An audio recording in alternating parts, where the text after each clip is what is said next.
يصادف اليوم الاثنين الموافق 24 من شهر تموز 2023 الذكرى المئوية للتوقيع على اتفاقية لوزان الجائرة بحق الشعب الكردي.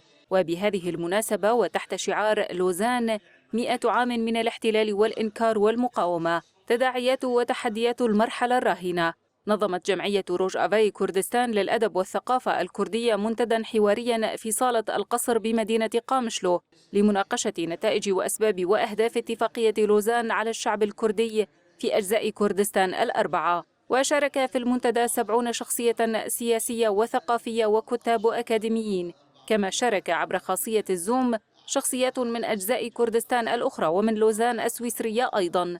وخلال المنتدى التقت كاميرا فضائية روجافا بمدير جمعية روجافاي كردستان عدنان بري، الذي أشار إلى أن الاتفاقية أثرت سلبا خلال 100 عام على الشعب الكردي في كافة المجالات.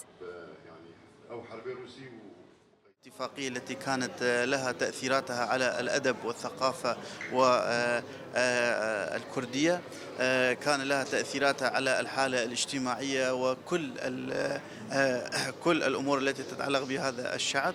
فخلال 100 سنة من التعديات والسياسات الإنكار على اللغة الكردية، على التاريخ الكردي، على الشعب الكردي، من بينها سكة حديد. بدوره دعا الكاتب والباحث الكردي فارس عثمان إلى ضرورة ترتيب البيت الكردي في كل كردستان، واعتماد خطاب سياسي كردي موحد لمنع تكرار مثل اتفاقية لوزان وغيرها.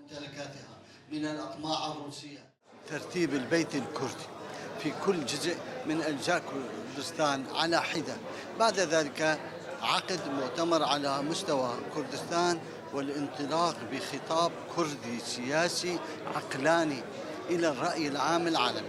النقطة الثانية تكمن في فتح المجال، أعطاء المجال للمثقفين والكوادر والأكاديميين ورجال الأعمال الكرد للقيام بدورهم في فضح سياسات الدول التي تقتسم وتحتل كردستان. كما تطرق نقاش المشاركون على أهمية وحدة جميع مكونات المنطقة وتشكيل وحدة تقف في وجه اتفاقية لوزان وبدء مرحلة جديدة من النضال الكردي.